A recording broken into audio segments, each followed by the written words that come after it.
on the way to confront my husband about the woman he kept visiting. My son and I were in a car accident.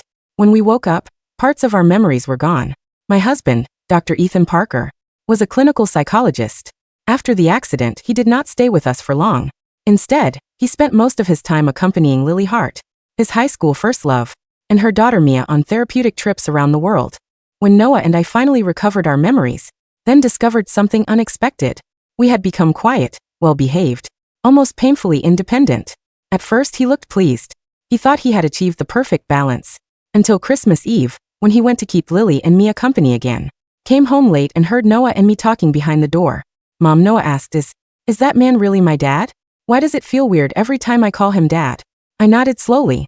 I think it feels strange to me too. He doesn't seem like the kind of man I would like. I don't understand why I married him. Noah's eyes brightened with mischief. Mom, your type is Mr. Walker, right? Every time he sees you after school, his ears turn red, and he always finds excuses to drive us home. I think he has a chance. My face warmed before I could answer. Then Noah leaned close to my ear and whispered in a voice that was not nearly as quiet. As he thought, Mom, why don't we just get a new dad? That night was not where everything began. It began earlier over dinner. Noah and I were sitting at the table, sweating happily over 2 orders of extra spicy chicken wings. Our lips were glossy with sauce. The air smelled like pepper, garlic and fried chicken. Then a familiar yet strangely distant voice sounded behind us. You didn't wait for me. Noah and I both jumped. We turned around and saw a handsome man standing in the doorway, cold air clinging to his dark coat. His eyes, his brows, even the curve of his jaw looked a little like Noah's. Ethan Parker, my husband, Noah's father. He walked in and saw the wings on the table. His brows tightened. 6 years of marriage, Claire. You still don't remember. I have stomach problems and can't eat spicy food. Noah was chewing on a wing. He blinked and answered, honestly, we didn't order any for you. These are ours. And froze. I gave a dry little laugh and tried to smooth things over. I saw your post. You were at the amusement park with Lily and Mia. I thought you would be eating with them. Claire Bennett. He cut me off. His tone carried the familiar impatience I had once feared. I already explained this. Lily and Mia were abandoned by her husband. Lily's condition was serious. I'm a doctor. I'm fulfilling my responsibility. Then his eyes turned sharper. And you as a wife and a mother. You came to my workplace and made a scene. You taught Noah to be jealous and suspicious. His voice dropped. Was the accident still not enough to make you reflect? Memories rolled back like a cold tide. I remembered finding out that the person Ethan had been monitoring day and night was not just a patient at his high school first love. I had taken Noah to the clinic to confront him. Ethan had only pulled us aside with a tired expression. I didn't tell you because I knew you would overthink it. As a doctor, abandoning a patient would be irresponsible. Don't make trouble in front of my patient. And don't drag Noah into this. His calm voice made Noah and me look unreasonable by comparison. After that, I hired someone to stand outside his clinic with a harsh sign, accusing Lee of breaking into a married man's life. Noah, still too young to understand the weight of his words, repeated hurtful things at school, and told other children not to play with Mia. Later, Lily and Mia had an emotional crisis. Ethan was furious, forced me to apologize. He used every connection he had. I lost my job. Noah became isolated. At kindergarten, I broke down completely and threatened divorce. Only then did Ethan give in. He promised he would keep proper distance from them. Noah and I believed him. We had even planned a 5th anniversary trip. We counted down the days to Ethan's rare vacation. On the day we went to the hospital to pick him up, he received only one cold phone call. Emergency business trip. The vacation is postponed. Noah and I left the hospital in a daze. Then around the corner, we heard Ethan's colleagues laughing as they chatted. Dr. Parker is really devoted to Miss Hart. He took 6 months off, just to accompany her and her daughter through their recovery trip. I heard he's already on the way to the airport, personally escorting them apparently. My ears rang, felt as though a piece of my chest had been carved away. Before my tears fell, I saw Noah looking up at me with a pale little face. Tears rolled down his cheeks. Mom, he asked in a trembling voice, does Dad really not want us anymore? That sentence shattered the last thread of reason I had. I took Noah's hand and ran after Ethan. We needed an answer. We needed him to explain. Did he still want this family or not? But before we caught up, the accident happened. When we woke up, the world had been wiped clean except for each other. Noah and I no longer remembered Ethan. And Ethan taking advantage of that silence set us aside. The memory faded. Noah and I looked at each other awkwardly. Our memories had returned, but the feelings had not. In fact, neither of us could understand why. The old versions of ourselves had been so desperate. So we promised Ethan again and again That we truly would not do that anymore. We would not interfere with him and Lily. Ethan's face darkened. Instead, after a long moment, he resumed his usual controlled expression. I'm taking Lily and Mia to Forest Park tomorrow for therapeutic time. Outdoors. Prepare lunch for 3. Then he looked at Noah. Noah, make an extra copy of your class notes for Mia. He turned to leave, then added lightly, I hope you mean what you said. Don't do anything embarrassing again. The bedroom door closed. Noah and I stared at each other. Then we shrugged. At the same time, I took out my phone and ordered a luxury picnic delivery for the 3 of them. Noah politely messaged his teacher and asked for a backup set of class materials. As for tomorrow, we had already made plans to go hiking with Mr. Walker, who had time to worry about them. The next morning, the doorbell rang exactly at 7. A uniformed delivery. Driver handed me a meticulously insulated wicker basket. Inside was a spread from a Michelin-starred French bakery downtown, artisanal sourdough imported, cheeses, truffle-infused cold cuts, and delicate fruit tarts. I left the basket on the kitchen island with a sticky note. Have a nice trip. At 7:30, Noah and I walked out the door. We wore matching hiking boots, our backpacks stuffed with homemade ham sandwiches, a thermos of hot cocoa, and a bag of slightly misshapen chocolate chip cookies we had baked the night before. Julian Walker was waiting for us at the trailhead. He was leaning against his beat-up Subaru, arms crossed loosely over his chest. Unlike Ethan, who always wore tailored wool coats and looked as though he was posing for a medical journal, Julian looked lived in. He wore a faded flannel shirt, durable cargo pants, and a baseball cap pulled low over his messy brown hair. When he saw us, his face broke into a smile that reached all the way to the crinkles around his eyes. No, Claire, he called out, his voice warm in the crisp morning air. Mr. Walker. Noah bolted toward him. Julian caught him by the shoulders, playfully knocking the boy's cap down over his eyes. Ready to conquer the ridge, buddy? I heard there are bald eagles nesting near the summit this time of year. I brought my binoculars, Noah announced proudly, tapping his chest. Julian looked up at me. His gaze was soft, lacking any of the heavy, suffocating judgment I was used to receiving from Ethan. You look great, Claire. Glad you guys could make it. I wouldn't miss it, I smiled, and for the first time in a long time the muscles in my face didn't feel tight. The hike was a revelation. For 6 years, my weekends had revolved around Ethan's schedule. If he was home, the house had to be quiet. If he was stressed, we tiptoed. If he was with Lily, we waited by the phone in an agony of anxiety. But out here, breathing in the scent of pine needles and damp earth, I realized how light my chest felt. The amnesia from the car accident had erased my emotional dependence on Ethan, but regaining my memories hadn't brought the love back. It had only brought back the facts. I remembered the pain, but I no longer felt it. It was like reading a biography of a pathetic woman I used to know. At noon, we sat on a flat boulder overlooking the valley. Noah was chattering away with Julian about geology, and Julian was listening with genuine interest, answering the boys' endless questions without a hint of impatience. My phone buzzed in my pocket. A text from Ethan. What is the meaning of this basket? Lily felt extremely uncomfortable. The truffle smell made her nauseous, and Mia couldn't eat the artisanal cheese. Are you trying to mock them with this extravagance? I stared at the screen. The old Claire would have called him immediately, crying, apologizing, trying to explain that she just wanted to make things easy for them. I typed a reply, my mistake.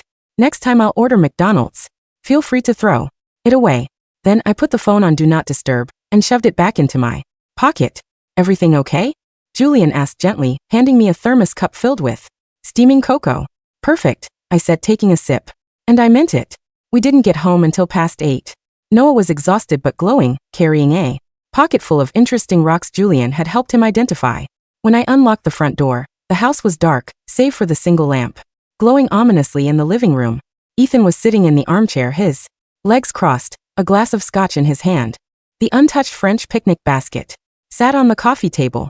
Where were you? He asked, his voice low and tight. Hiking, I said casually, helping Noah take off his muddy boots. Noah, go wash up. Get ready for bed. Noah didn't even look at Ethan. He just nodded at me and scampered upstairs. Ethan stood up, his jaw clenching. He smelled heavily of Lily's signature floral perfume. You've been gone all day. I came back early because Lily had a panic attack brought on, by the way, by your little stunt with the food. She thought you were flaunting our financial security to remind her of her broken marriage.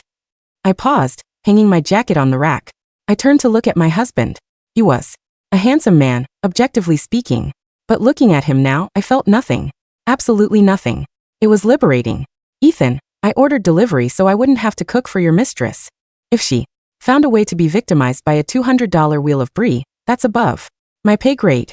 You're the psychologist. You diagnose her. Ethan's eyes widened. For a second, the mask of the calm, authoritative doctor slipped. Mistress? Claire, what is wrong with you? We discussed this. Lily is my patient. And you're her savior. I agreed smoothly. I know. Like I said, we won't interfere anymore. Noah and I had a great day today. I'm tired. I'm going to take a shower. I walked past him. He grabbed my wrist. His grip wasn't painful, just firm. You're acting strange, he said, his eyes scanning my face, looking for the familiar tears, the jealousy, the desperation he fed on. Ever since the accident, you're cold. You're doing this on purpose to get my attention, aren't you? This sudden independence. Ignoring my texts. I gently pried his fingers off my wrist. Ethan, you told me to stop making a scene. I stopped. You told me not to drag Noah into it. I'm not. You should be happy. You finally have the perfect, quiet wife, and all the time in the world. For Lily. I walked upstairs, leaving him standing alone in the dark living room. The next 2 months fell into a strange, peaceful rhythm. Ethan, unnerved by my indifference, initially tried to spend more time at home. He would cancel a weekend session with Lily, expecting me to be overjoyed. Instead, he would find the house empty. Noah and I were at the aquarium with Julian, or at a pottery class, or simply at the local library. Whenever Ethan was home, I treated him like a polite roommate. I did my own laundry, cooked for Noah and myself, and left Ethan to his own devices. When he tried to start arguments about my neglect, I simply agreed with him and walked away, without my jealousy to fuel his ego, and without my anger to justify his victimhood. Ethan was becoming increasingly unmoored. Behind the scenes, I was not idle. I hired a forensic accountant and a ruthless divorce attorney named Sarah. I handed over years of bank statements. Because Ethan was so arrogant, he hadn't bothered to hide his tracks. The therapeutic trips to Aspen, Paris, and Hawaii with Lily were all funded from our joint accounts. He had paid for Mia's private schooling, Lily's apartment rent, and her medical bills out of our family savings. This is textbook financial infidelity, Sarah told me, tapping her pen on her mahogany desk. Plus, he's crossing massive ethical boundaries by romantically and financially entwining himself with a patient. If we report him to the medical board, he'll lose his license. We have him by the throat, Claire. Don't report him to the board yet, I said quietly. Let's use it as leverage. I want full custody of Noah. I want the house. I want child support. And I want him out of our lives. Sarah grinned. I like you. The tipping point arrived in mid-December. Noah had been cast as the lead in his school's winter play. He had been practicing his lines for weeks. Julian had helped him build his props after school. I had sewn his costume. A week before the play, Ethan casually mentioned over breakfast that he would be flying to Florida with Lily and Mia. Mia has seasonal affective disorder, Ethan said, not looking up from his coffee. The cold weather is causing a regression in her trauma therapy. We're leaving Thursday. I'll be back on Monday. Noah stopped eating his cereal. The play was on Friday night. Dad, Noah said, his voice small but steady. My play is on Friday. Ethan sighed, that heavy, put-upon sigh he always used when we were being unreasonable. Noah, we've talked about this. Mia needs help. You're a big boy. You're healthy, you're strong. You don't need me to watch a school play. I'll catch the next one. Noah looked at him for a long moment. There were no tears this time. Just a quiet, chilling realization. Okay, Noah said. He picked up his bowl, carried it to the sink, and walked out of the kitchen. Ethan looked at me, defensive. Don't look at me like that, Claire. You're his mother, you should teach him empathy. I think he's learning exactly who you are, Ethan, I said softly. Have a good trip. Friday night was magical. Noah was brilliant on stage. Julian sat next to me in the front row, cheering the loudest. When the play was over, Julian bought Noah a massive bouquet of sunflowers. We went out for pizza to celebrate. You were a star, kiddo, Julian said, clinking his root beer bottle against Noah's glass. Thanks, Julian, Noah beamed. He had stopped calling him Mr. Walker outside of school a few weeks ago. I looked at the two of them laughing, the pepperoni grease on their chins, the easy, uncomplicated joy radiating from the table. I felt a pang of profound gratitude for the car accident. If it hadn't knocked the pathetic, trauma-bonded devotion out of my brain, I might have spent the rest of my life begging for scraps from Ethan Parker. When we returned to the house, there was a black sedan parked in the driveway. Ethan's car. My stomach tightened, but Julian placed a warm, heavy hand on the small of my back. I'll walk you to the door. We stepped inside. The living room was lit. Ethan was standing by the fireplace, his suitcase still by the door. He looked furious, disheveled and pale. When he saw the three of us walk in, Noah laughing, holding Julian's hand, me leaning slightly into Julian's space, Ethan's face contorted. What the hell is this? Ethan demanded, his voice echoing in the hallway. Noah instantly stepped behind me. Julian didn't flinch. He just stood a little taller, placing himself subtly between Ethan and us. Good evening, Dr. Parker, Julian said, his tone polite but completely devoid of respect. I came back early, Ethan snarled, looking at me. Lily and I got into an argument.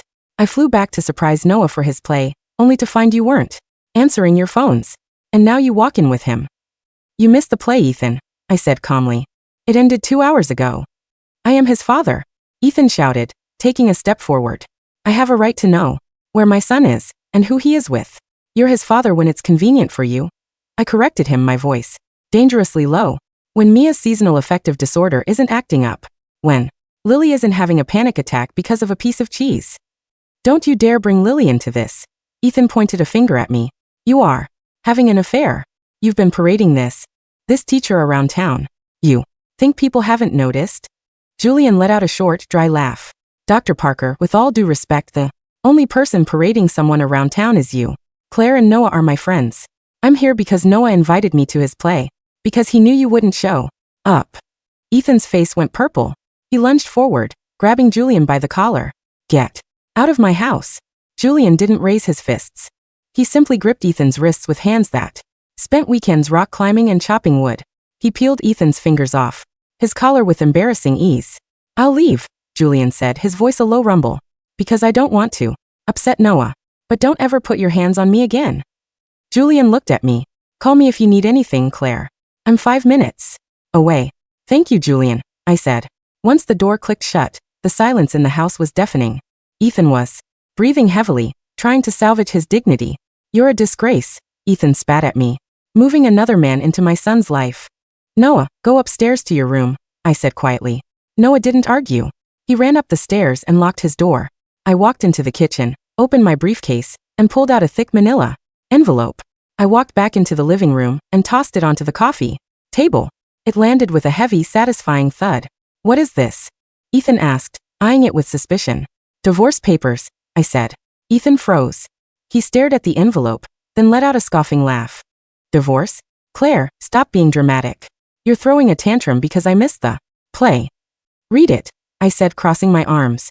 He picked it up, pulled out the documents, and began to read. As his eyes scanned the pages, the smugness drained from his face, replaced by utter shock, and then rising panic. Full custody? The house? 60% of our assets?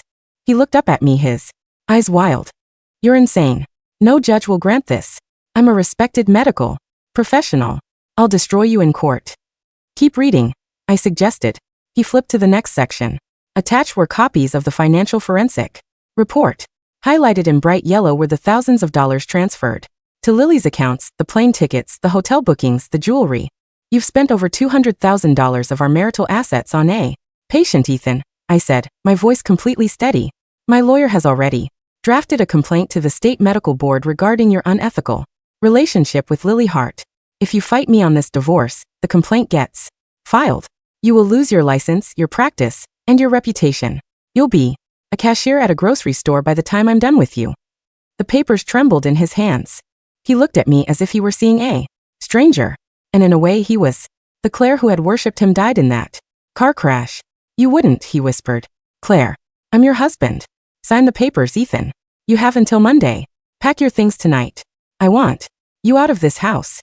He tried to shift tactics. His eyes filled with tears, a manipulation tactic I had seen him use on patients. Claire, baby, please. The accident, it messed with your head. I've been stressed. Lily is she's fragile. She needs me. But I love you. We can go to counseling. Lily needs you, I agreed. And now you have all the time in the world to be with her. Go be her hero, Ethan. We don't need you anymore. Ethan moved out that night. He went straight to Lily's apartment, likely expecting to be welcomed as a tragic victim of a cruel wife. I later heard through the grapevine what happened over the next few months. It was exactly as I had predicted. Lily loved Ethan when he was the forbidden fruit, the married, wealthy doctor, rushing to her rescue, leaving his wicked, jealous wife behind to tend to her, fabricated emergencies. But once Ethan was divorced, living in her cramped apartment, entirely stripped of his martyrdom, the fantasy shattered. Ethan, dealing with the stress of the divorce and the financial hit of my settlement, stopped being the patient, endlessly accommodating savior. He became irritable. Lily's constant neediness, her panic attacks, Mia's behavioral issues, things he once found endearing and tragic, became suffocating. Without me to play the villain, they turned on each other. 6 months after the divorce was finalized, Ethan tried to call me. It was late. At night. I let it go to voicemail. Claire, it's me. His voice sounded exhausted, broken. I made a mistake. Lily, she's not who I thought she was. She's draining me. I miss my home. I miss Noah. I miss you. Please just let me come over. Let's talk. I deleted the voicemail. A year later. It was a Sunday afternoon in late spring. The backyard of our house was bathed in golden sunlight. The smell of barbecue floated through the air. Julian was at the grill, expertly flipping burgers, wearing a ridiculous apron. Noah had bought him that said "Grill Father."